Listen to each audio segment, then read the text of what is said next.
O seu Armando. Você fica com depressão porque você tem que trabalhar os meios de produção. Dários de todos os países, univos.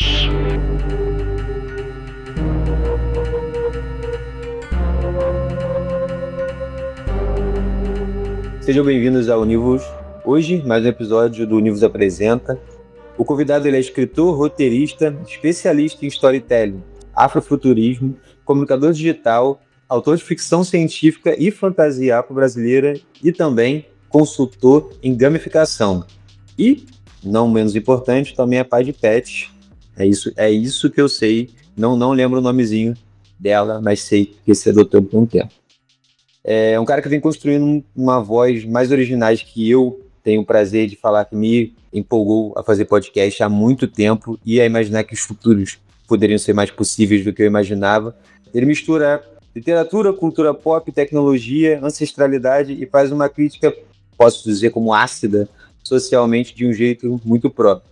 Além de livros e projetos narrativos, ele também desenvolve podcasts, debates, produções digitais que discutem cultura, política, ficção científica e representatividade. Com vocês, Alê Santos. Seja muito bem-vindo, meu camarada. O microfone está aberto. Não sei se eu consegui abarcar tudo que você faz. Mentira, 1 ano hoje? Um ano hoje que a gente pegou, minha companheira pegamos ela, e o nome dela é Mujica, e é inspirado, e é uma homenagem ao Pepe Mujica. Irado. Ela é bonitinha, moleque. O cachorro com perninha curta não dá pra mim. Cara, eu gosto pra caramba, ela é muito educada, cara, muito inteligente, e gosta de uma treta.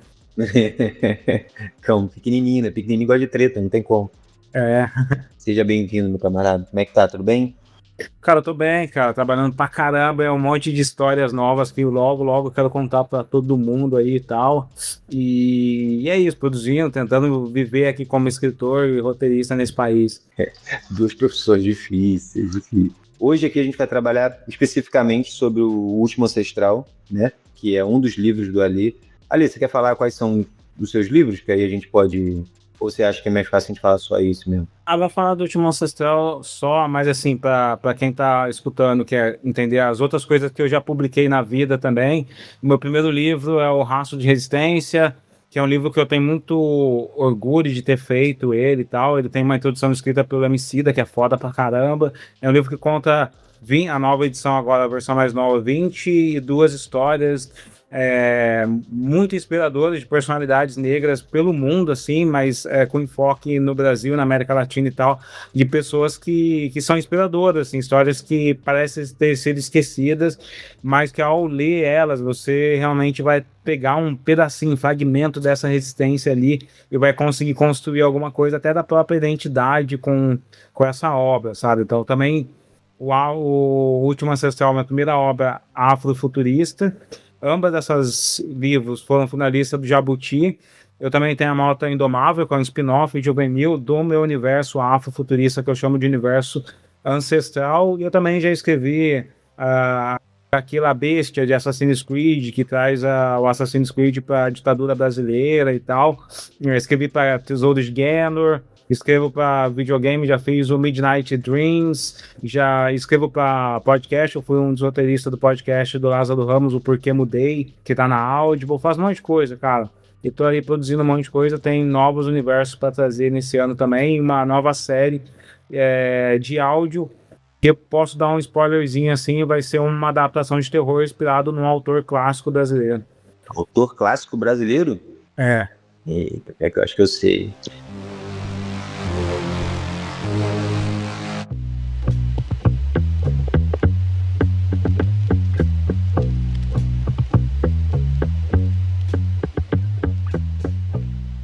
Bom, a gente vai entrar num livro que eu li tem alguns anos, mas eu acho que grande parte eu lembro. Óbvio que a gente vai falar sobre a história especificamente toda, porque pra galera conseguir correr atrás. O livro tá, cara, eu acho que quase todos os lugares que vendem online e nas livrarias, pelo menos que eu passo, eu vejo ele sempre numa parte bem destaque, assim. A capa é bonitona também, isso é importante falar também. Mas antes de a gente entrar no livro, tem um conceito muito importante para essa conversa, que eu acho que a gente vai ter que, antes de entrar, a gente precisa passar por ele. Provavelmente, a grande parte dos ouvintes aqui já escutaram sobre a palavra afrofuturismo, né? mas talvez a maioria ainda não tenha tipo, entendido completamente o que ela significa. Então, para a gente começar, eu queria muito que você falasse para a nossa audiência o que é o afrofuturismo para você. Claro, assim, o afrofuturismo, assim, ele é um movimento que ele usa a estética da ficção científica para falar de como a comunidade negra é inserida na tecnocultura, essa cultura tecnológica e digital que vem surgindo a partir da década de 80. Então, todos esses movimentos, tanto a tecnologia quanto a ficção científica, sempre excluíram a presença de pessoas negras, sempre excluíram a perspectiva de pessoas negras, inclusive como criadoras, principalmente como criadoras de ficção científica e de ciência. Então, o afrofuturismo ele se torna esse momento político, estético, social, artístico, literário, que vai discutir a inserção da comunidade negra na tecnocultura pela ótica da ficção científica. Por isso que o principal, o mais conhecido, é o Pantera Negra, que é um sucesso da Marvel, Disney, que foi lançado há uns anos atrás e tal. E o que é mais essencial de se dizer é que o afrofuturismo ele tem ganhado o contorno próprio e uma identidade muito marcada pela negritude brasileira, sabe? Apesar de a gente ter muitas coisas que vêm que conversam com a experiência negra em diáspora dos Estados Unidos, o afrofuturismo brasileiro ele vai inserir nessa discussão da tecnocultura nosso sincretismo, a nossa brasilidade, as nossas culturas regionais, nossas questões de classe, de ser uma pessoa negra brasileira na periferia industrial brasileira, ou de ser uma pessoa negra brasileira na Amazônia, ou de ser uma pessoa negra brasileira caipira em Minas Gerais, no interior de São Paulo. Então a gente tem um movimento que tá nesse exato momento ganhando contornos, porque a maior parte dos nomes que são as expressões do afrofuturismo estão vivas produzindo nesse momento, né? Tem eu, Fábio Cabral, a Sandra Menezes, a Luan Zayla, são pessoas que estão nesse momento definindo a nossa própria literatura como afrofuturismo. Eu acho que é muito importante falar disso, porque você que está escutando, você também pode fazer parte da geração que está determinando o que é o afrofuturismo brasileiro, sabe? A gente tem, não é uma parada que tá, nada na ficção científica é tão determinada assim, né? Tem discussão até hoje de se Star Wars é ou não ficção ou fantasia.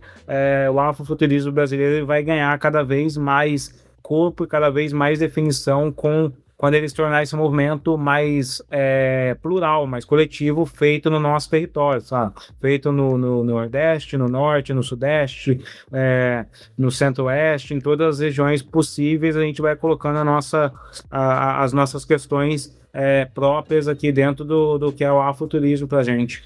Pô, irado. Não, e isso é muito, essa parte que você fala de vocês estarem escrevendo isso nesse momento é muito interessante, né? Porque é uma coisa que vai tendo uma mutação com a tecnologia, né? Isso vai tendo visões completamente diferentes. E é muito importante, eu acho, que grande parte das pessoas terem esse olhar de quem está fazendo e como estão fazendo. Tipo, vocês estão fazendo e vocês botarem essa banca. A minha escrita é afrofuturista. Eu acho isso de uma coragem, mas ao mesmo tempo de uma afirmação muito forte, né? Muito importante para jovens, por exemplo, jovens negros agora que estão escutando a gente, tem essa visão de que são vocês que estão fazendo isso, né? São vocês que estão puxando essa... Não acho que seja novo, né? E pode ser todos nós, assim, eu acho que o afrofuturismo é muito sobre isso mesmo, sobre você entender... Todos nós somos impactados hoje por como as empresas de tecnologia interferem na nossa vida. Agora, como transformar essa reflexão do impacto na nossa vida em arte? Seja arte visual, seja literatura, seja cinema, seja... Então, quando a gente se declara afrofuturista, a gente se declara alguém que está refletindo e produzindo uma obra com essas reflexões tecnológicas na vida de pessoas, populações negras e brasileiras, sabe? Sim, sim. E eu acho que essa viagem de pensar essa ideia de futuro, né? Mas só que pelo olhar de uma pessoa... Enfim, eu acho que é uma coisa que me chama muita atenção na escrita de vocês, tanto nos livros como na fala de vocês. E aí, a gente vamos passando para a segunda pergunta, que eu acho que vai um pouco nesse mesmo caminho, mas ao mesmo tempo eu não sei se eu poderia falar... Nossa, de onde veio a sua inspiração para escrever O Último Ancestral? Mas eu não acho muito que a minha leitura, e eu fui tentando pensar um pouco como que eu me senti lendo, como que eu ia entendendo o que você estava escrevendo ali, e aí eu fiquei, na época, eu sempre ficava pensando sobre o Alê escritor e o Alê que na época era que eu conhecia, que era o podcast, né? E você tem uma fala e uma presença muito marcada, tipo, pô, esse cara era um racista, irmão. Eu vou falar que ele é racista mesmo. E vocês vão ter que entender isso porque eu não tô falando isso do nada. Tem uma pesquisa que tá falando que esse cara é racista, entendeu? Não é um achismo do Alê. Eu tô fazendo uma pesquisa baseada em cima do que esse cara escreveu, enfim. Não era um homem da sua época. Eu lembro muito que você falava muito esse debate pra gente questionar um homem da sua época. Isso principalmente do Lobato, né? Assim, pô, você não pode dizer assim, o cara é um homem da época, porque tinha outros homens na época que não acreditavam na inferioridade negra daquela maneira, que não trabalhavam isso politicamente, assim, né? Então, trazer essas evidências é importante, cara. Pensando nesse projeto, uma das coisas que eu mais pensei foi isso. Acho que as partes que mais me embarcaram foi primeiro aquela saga que você fez de racistas, né, da história e tal. Isso veio muito na minha cabeça, mas aí, sobre essa parte do livro, eu queria te perguntar assim, no livro, no Último Ancestral, você fala muito sobre o futuro, mas de uma certa forma, eu acredito que esse livro, mesmo falando de futuro, ele incomoda muitas pessoas no presente, assim. Ele é um livro que é uma leitura que você está lendo ali achando que você não vai se incomodar, eu acho que talvez você esteja lendo errado, porque acho que a ideia ali é também ter uns incômodos ligados ao que você está vendo hoje em dia, assim. Mas na sua visão, assim, você acha que ele nasceu como uma ficção ou você vê ele como uma provocação? Uma provocação sem ser uma coisa de instigar o ódio, não, mas uma provocação mesmo de provocar a galera a dar uma acordada, sabe, assim, literatura mesmo, pensando. Então, eu gosto, assim, eu sou esse cara que eu sempre fui nerd, né? Então, sempre li muito ficção científica. E a ficção científica é o gênero da provocação. Então, hoje em dia, depois da metade do século XX, a ficção científica se tornou uma ficção muito progressista. Porque imagina que a ficção científica, a moderna, nasceu com a Mary Shelley, que era uma mulher que estava escrevendo sobre vida após a morte num século, na virada do século, onde mulheres não poderiam, a maior parte delas ainda não poderiam ler ou entrar numa escola, aqui no Brasil, por exemplo, e principalmente confrontar as dinâmicas do cristianismo, tá ligado? A Mary Shelley vai lá e faz o Frankenstein, então, que é o Prometeu, o Prometeu, que ela escreveu, tá ligado? Que é o nome do livro dela. E então a ficção científica sempre foi sobre confrontar o que é o mainstream, sobre discutir o que as pessoas não estão querendo discutir naquele momento. Por isso que muitas obras de ficção científica vão ser reconhecidas 30, 40, 50 anos depois, né? A palavra robô, que hoje a gente discute no mundo, nasce de uma obra de ficção científica de 1930.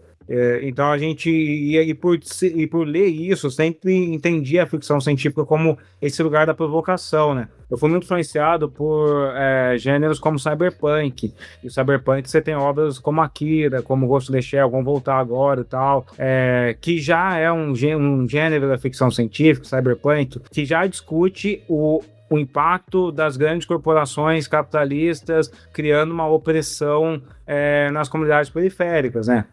Muito por exemplo, Robocop, que é desse gênero cyberpunk, já era uma obra que discutia a privatização das forças de segurança, tal. Então, todas essas questões, um pouco que eu trago no Último Ancestral, já eram coisas que quando eu assistia Akira, Ghost in the Shell, Robocop e Blade Runner, Neo Genesis Evangelion, coisa assim já circulava na minha cabeça, sabe? Do que eu faço com isso, como que eu insiro as minhas questões dentro dessa obra. E por ser RPGista também, um cara que sempre jogou RPG, eu sempre especulava sobre essas coisas.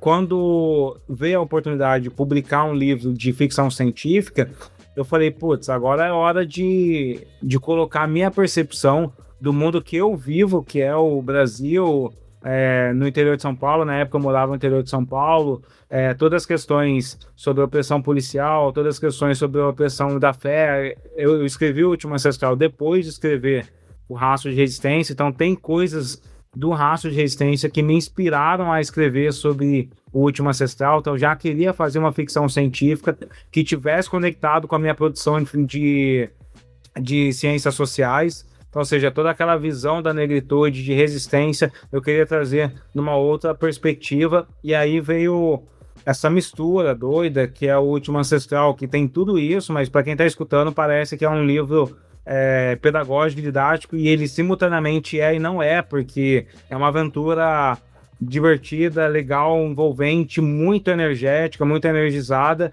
que se você começar a pesquisar os termos, os nomes e as referências do livro, um outro universo historiográfico vai saber na sua mente. Você acabou de responder uma pergunta, mas eu vou fazer ela de uma forma diferente, porque você falou um pouco sobre isso. Assim. A ideia é, você consegue colocar no livro, e eu acho que o Último Ancestral tem essa, não sei, uma função assim, bem didática de uma parte dele, que você consegue nele colocar tecnologia avançada, você mixa isso junto com periferia, de certa forma uma segregação, não sei se você gosta de usar essa palavra, mas uma segregação nesse mesmo espaço, né, que é onde você conta essa história, assim. Quanto disso você entende que é, tipo, imaginação literária e o quanto disso você acredita que é o Brasil real hoje em dia? Porque é isso, né, aquele ideia do papo que eu falei, fala de futuro, mas tem muita coisa que a gente consegue ver agora, né? Então, acho que é difícil você ler O Último Ancestral sabendo que é uma distopia futurista e não fazer correlação com o mundo real, né? Então tem vários trechos que eu literalmente descrevo coisas que acontecem no mundo real. Então, a primeira vez que a força policial vai invadir a favela de Obambo, a descrição de como isso acontece, eu acho que eu chego a falar assim, para quem está assistindo, parece uma ação policial. Para quem está de dentro da favela, a gente chama de chacina.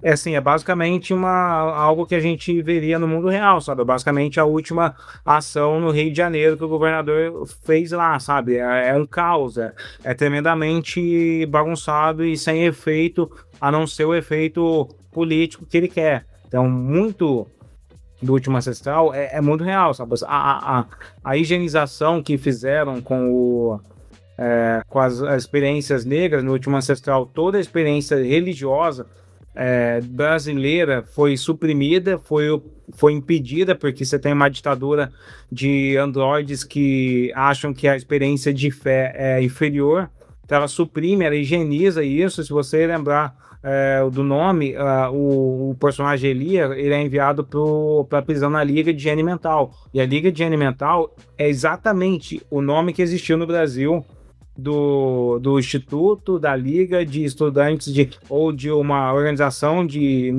médica brasileira que realmente descrevia que as religiões do axé eram religiões de pessoas que tinham problemas mentais, sabe?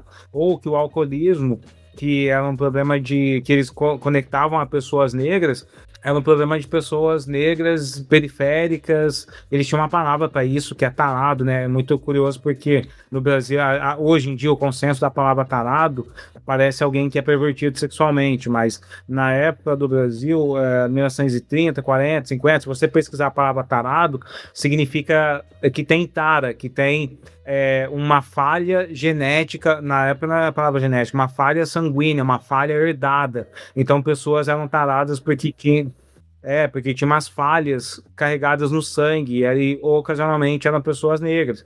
Então eu trago exatamente assim, inclusive o primeiro protagonista, o primeiro vilão, que é o Mateus, se não me engano o nome dele, tem frases que ele fala quando ele é preso, que eu simplesmente, assim, eu acho que a maior parte das pessoas não percebeu, mas eu peguei um discurso do Renato Kell e eu joguei exatamente as palavras do Renato Kell, que é o pai da eugenia brasileira, na voz do meu vilão, tá ligado? Foi exatamente isso. Então tem muita realidade na minha ficção. Cara, isso é muito bom de ver você falando, porque é isso, né? Na leitura muitas vezes passa e a gente encara aquilo ali como se fosse fantasia, né? E é muito bom ver que você pegou essas frases de pessoas reais que passaram, né, e muitas vezes nessa época eram aplaudidas, né, provavelmente devem saber que o Keltinho tem até hoje, né, uma galera que acha que o que ele fala é verdade, infelizmente, mas é uma realidade. Mas aproveitando isso, você entrou já falou um pouco do Elia ou Elia? Elia? Elia, ou Eliá e tal. Eu acho que assim, o autor escreve o mundo e as pessoas começam a entender como elas querem, né? Porque é muito curioso, porque no Brasil a gente tem a tendência de não estar acostumado a ver autor brasileiro escrevendo ficção científica. Então as pessoas tendem a americanizar e falar em inglês a pronúncia dos meus personagens, né? Eu já encontrei meu livro numa prateleira de autor internacional. Eu ficava pensando assim, cara, como é que eles falam Alê Santos ali? Total. Mas então, agora a gente já entrou um pouco nesse universo, apresentou alguns personagens. Eu queria que você consegue descrever, sei lá, talvez os 3 personagens principais que você encara, assim, do livro. Vou começar por um personagem que eu amo e que todo mundo que lê o livro ama e odeia, que é o Zero. O Zero, ele é o chefe do crime qual que é a contravenção ali da favela de Obambo. A favela de Obambo era segregada, tem um muro mesmo que separa ela da parte tecnológica dos CIGENs, das pessoas de classe média alta, branca e tudo mais. E aí eles têm acesso às tecnologias, principalmente carros. Então você tem um grupo de mecânicos, que é o grupo que rouba a peça dos carros lá no distrito, rouba os carros, leva para a favela para desmontar, para vender as peças para as próprias pessoas do distrito. Então o chefe desse esquema de roubo é o Zero. E eu adoro esse personagem porque era muito dúbio, sabe? Ele é muito aquele pastor marginal que é o arquétipo descrito no Sobrevivendo no Inferno do Racionais, sabe? Porque ao mesmo tempo que ele parece um cara criminoso com intenções egoístas e narcisistas, ele tem um plano de revolução para acabar com todo o servidor que separa e que segrega as pessoas da comunidade, tá ligado? Então esse é o cara que acaba sendo o mentor do Elia, que é o nosso protagonista, que ele surge na história como o melhor caçador de carros. Então ele atravessa a fronteira dirigindo os carros mais velozes para levar para a periferia. Então ele é um cara totalmente autodestrutivo, o cara que tá no crime pelo crime, ele não tem perspectiva de vida, ele é sozinho, ele não tem pai, não tinha mãe, não tinha nada, ele só tinha o Zero como referência, até que ele descobre que a mãe dele estava morrendo e ele tem uma irmã para cuidar, que é a Hannah, que é uma personagem que eu amo, que muitas pessoas adoram também, até porque a galera tende a olhar pro Último Ancestral e falar, nossa, a história de um cara que vai colocar o mundo nas costas, e não, ele só funciona porque a Hannah tá lá, inclusive na primeira sequência é a Hannah que salva ele de um jeito muito bacana, porque ele acha que ela é só uma menininha que fica jogando jogo de tiro, FPS lá no celular dela, e descobre que ela é uma hacker com uma habilidade genial, assim, e que ela que tá ajudando ele quando ele tá em perigo, assim, nos momentos mais importantes do livro, assim. Então os dois estabelecem uma relação muito legal, porque a jornada do Elia é aprender a cuidar de si mesmo e cuidar da comunidade, e ele vai fazendo isso sendo ensinado até afeto pela sua irmã, que vai dando essa conexão que ele nunca teve na vida, de afeto, de cuidado, e ele para de ser autodestrutivo, ele para de tudo, porque ela vai entregando para ele as chaves para ele passar pela jornada para se tornar o último ancestral. Pô, isso. E eu acho que, enfim, é bem parecido com a visão que eu tive, assim, essa construção dos personagens dela vai se dando, essa parte que eu não acho que seja a palavra mais apropriada, mas essa parte de humanização dos personagens também, né? Eles são humanos, né? Tipo, que nem você falou. As pessoas são complexas, né? Tipo, não necessariamente elas estão ali porque eu acho que tem esse mecanismo, assim, talvez um pouco, não sei se estadunidense, mas talvez de criar esse vilão, esse, sabe, arquétipo do vilão, que ele é vilão porque ele é mau. Ele tem que ser mau. É a jornada do herói, geralmente da dicotomia do herói meio que cristã, assim, sabe? Sempre tem o bem e o mal, sempre tem o céu, o inferno, o corpo e a alma. E no meu livro, nenhum dos personagens é herói, tá? Não existe herói no meu livro, até porque tecnicamente a jornada do herói eu desconstruí e dividi para vários personagens a passar pela essa jornada coletiva, né? Eu acho que as narrativas na América Latina são narrativas coletivas, né? Uma obra que mostra muito isso é o Eternauta. O Eternauta, se fosse feito nos Estados Unidos, seria basicamente um Rambo. Os alienígenas estão invadindo ali, você vai, pega, coloca um monte de arma nas costas e sai metralhando os alienígenas. Só que não, o Eternauta foca nas relações das pessoas. E o Último Ancestral é uma parada muito assim também, é sobre a comunidade. Então, uma parte da jornada heróica tá no Zero, outra parte tá no Elia, outra parte tá na Hannah, outra parte tá na Mosca, é sacerdote, outra parte tá nos personagens que ele vai encontrando ao seu redor, sabe? E é muito isso, assim, todos eles têm falhas e todos eles têm virtudes que coletivamente eles se apoiam para reconstruir a comunidade. Não, total isso mesmo. aproveitando essa parte que a gente está falando um pouco de dos personagens e aprofundando nisso, o Eli me pegou num local assim que acho que tem um aprofundamento nisso, mas não tão específico assim, de uma certa espiritualidade também, e como trata no livro de uma ancestralidade, né? Você acredita que isso é uma coisa que também vem do afrofuturismo, assim, trazer essa ideia de que as pessoas têm de algo ancestral, mesmo que elas não percebam isso, ou você não é uma coisa que você carrega para a sua vida? Isso? Eu acho que isso é uma coisa muito do afrofuturismo brasileiro, né? Para o afrofuturismo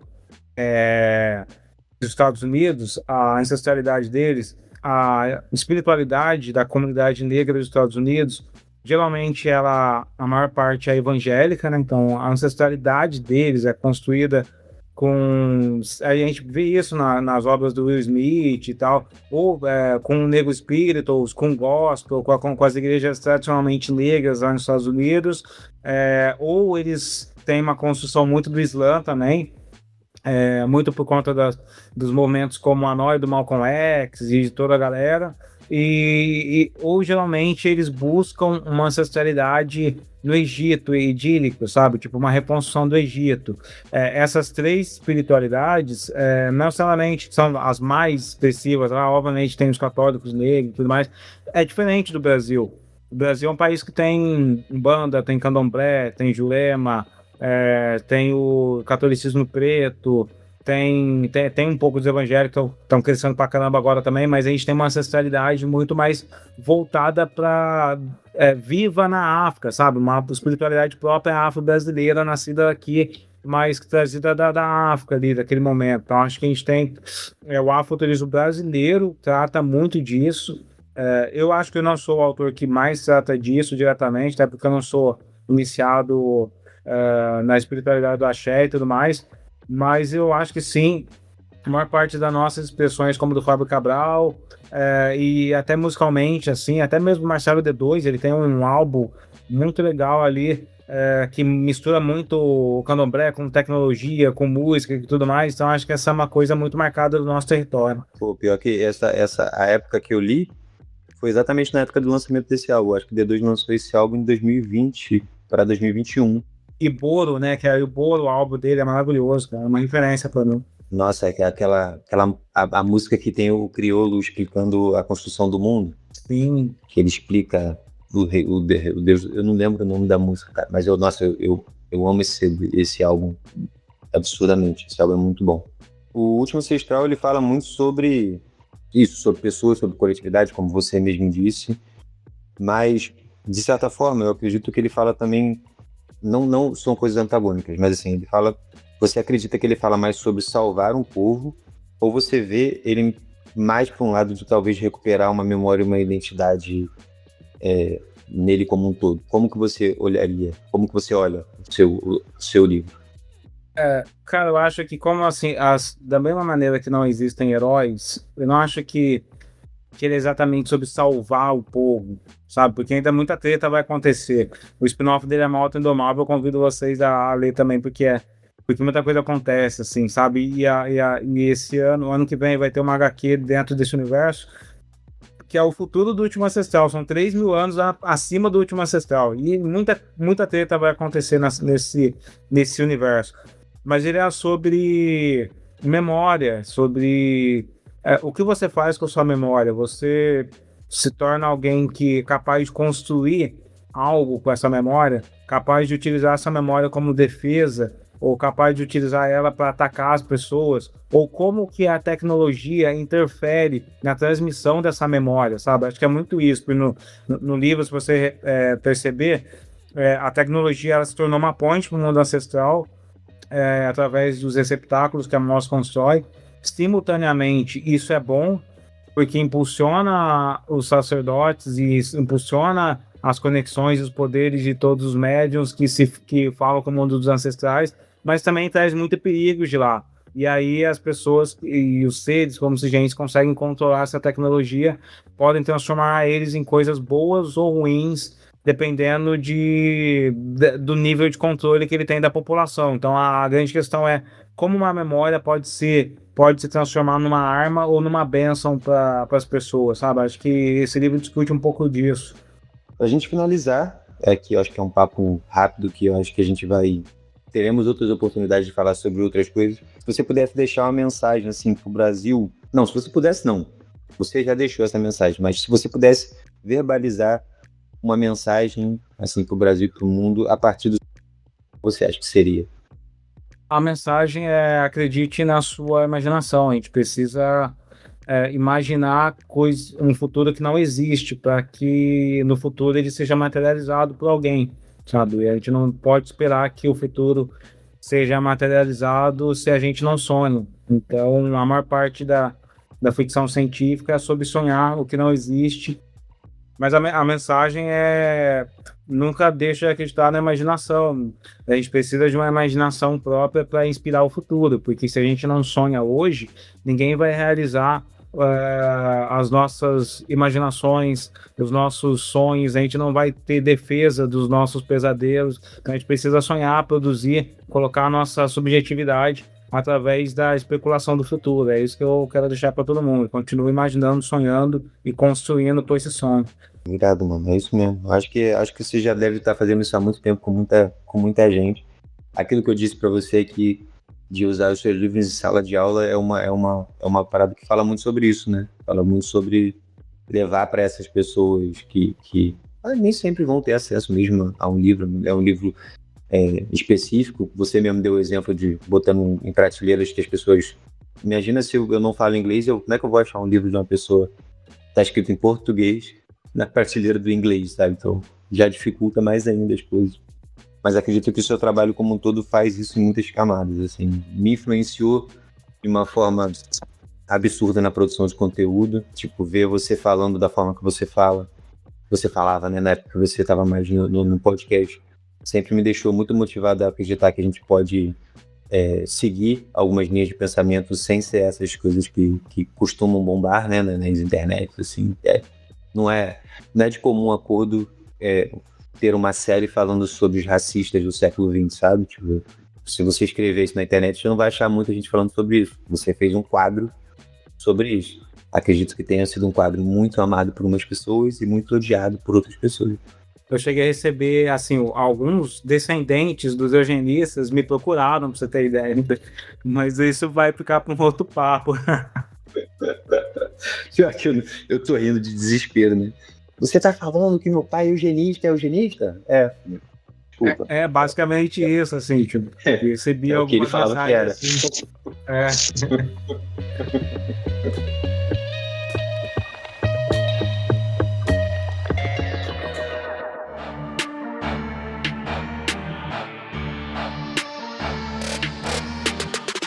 Cara, Ali, eu queria muito te agradecer, de verdade. É uma conversa que vem com essa ideia de ser um pouco mais rápido.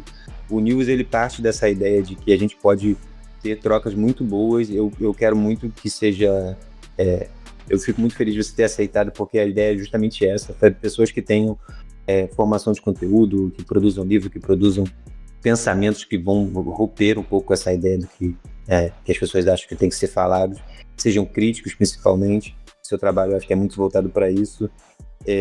Eu, de verdade, agradeço muito por você estar aqui. O seu livro, que a gente está falando especificamente do Último Ancestral, é um livro que me ajudou muito em sala de aula, me ajudou muito como uma leitura também crítica também, enquanto um homem branco que tem que fazer milhões de rupturas na minha vida. Foi muito importante para mim a gente trazer esse sendo uma das primeiras entrevistas que eu fiz, um livro que vai falar de futuro, mas também faz a gente olhar para trás e pensar memória, identidade, pertencimento e tirar essa visão que a gente, infelizmente, naturalizou de só entender pessoas brancas em personagens, sabe? Eu acho que isso quanto mais pessoas escrevendo histórias como vocês, assim, a gente vai conseguir tirar essa sei lá, dessa naturalização de coisas que não deveriam ser naturais, né? Então, para quem está ouvindo, de verdade, continue acompanhando o trabalho do Ali. Sigam ele nas redes dele, que ele vai falar daqui a pouco. Leiam o Último Ancestral, leiam os outros livros que ele vai falar também, onde é que vocês podem encontrar. E é isso, Ali. O microfone está aberto. Fale suas redes, onde a galera pode te encontrar para ver seus vídeos, saber os seus lançamentos. Fique à vontade. Vocês me encontram assim nas redes, na @savagfiction, e a minha comunidade, que é Periferia do Futuro, tá lá no WhatsApp, que é whatsapp.alessantos.com. Você vai ir direto no link da minha comunidade, que lá a gente discute futurismo, e todos os meus artigos e podcasts e lançamentos estão tudo lá durante a semana. Obrigadão, mano. Obrigadão demais pelo convite. Conta comigo sempre. Tamo junto. Tamo junto. Vou botar isso tudo que o Ali falou aqui na descrição do episódio. Aí os links vão estar todos lá diretão. E é isso. Ali, obrigado, irmão. Tamo junto. Boa noite aí, bom descanso pra você. Valeu, gente. Se cuidem. Valeu.